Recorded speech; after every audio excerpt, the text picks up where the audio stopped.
Training the shy or fearful puppy or dog. With dogs as with people, some dogs and puppies are naturally more bold and daring than others.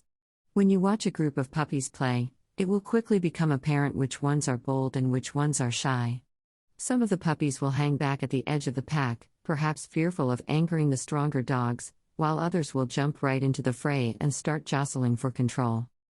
Working with a shy puppy or dog, or one that is fearful, presents its own special challenges. Of course, bold, forceful dogs present challenges of their own, especially with control and leadership issues. Every type of puppy or dog has its own unique personality, and its own unique training challenges as a result. One important reason to build confidence in a fearful dog is to prevent biting.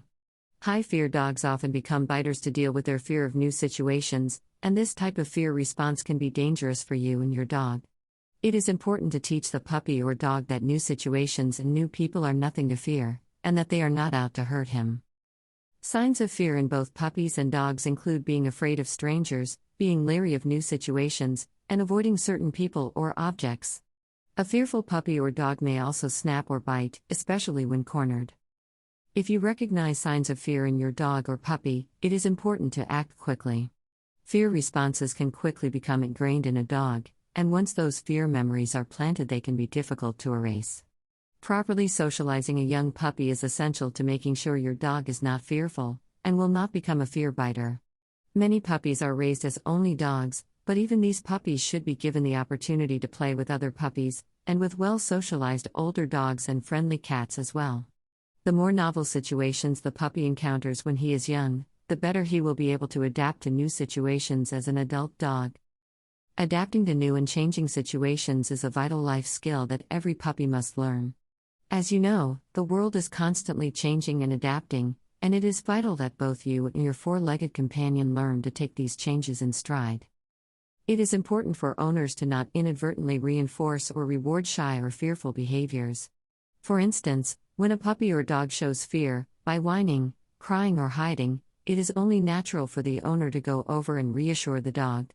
This type of reassurance, however, can be misinterpreted by the animal as a sign of approval from the pack leader. When the dog or puppy displays fearful or shy behavior, the best strategy is simply to ignore him. The dog must be able to learn on his own that there is nothing to fear. If left alone, a dog will often start to explore the fearful object on his own, thereby learning that the initial fear reaction was mistaken. The owner must allow the dog to explore things on his own, and not try to coddle or overprotect him. Another reason for fear reactions, particularly in older dogs, is past abuse or lack of proper socialization as puppies. The window for good puppy socialization is relatively short, and once this window has closed, it can be difficult to teach a dog how to socialize with dogs and other animals. Likewise, a dog that has been abused probably has all sorts of negative associations, and it is up to a patient owner to work with the dog to replace those fear reactions with more appropriate responses.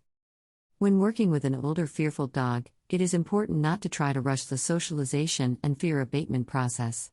It is best to simply allow the dog to explore things on his own, even if it means he spends a lot of time hiding from the perceived monster. Trying to force the dog to confront the things he fears will do more harm than good. It is also important to address already ingrained fear-based behaviors, such as biting, snapping, and growling, whether they result from past abuse, a lack of socialization, or a combination of factors. If the dog is frightened and reacts defensively to strangers, it is important to introduce him slowly. It is important to correct these potentially dangerous behaviors, however, and teach the dog that fear is no excuse for growling, snapping, or biting. The best way to do this is to immediately reprimand and correct the dog when he bites, snaps, or growls at anyone. The dog should be generously rewarded the minute it stops displaying aggressive behavior. If you do find yourself having to reprimand your dog for displaying aggressive behaviors, it probably means you have tried to move him along too quickly. It is important to avoid threatening situations as much as possible until the dog has built up the confidence it takes to deal with those situations.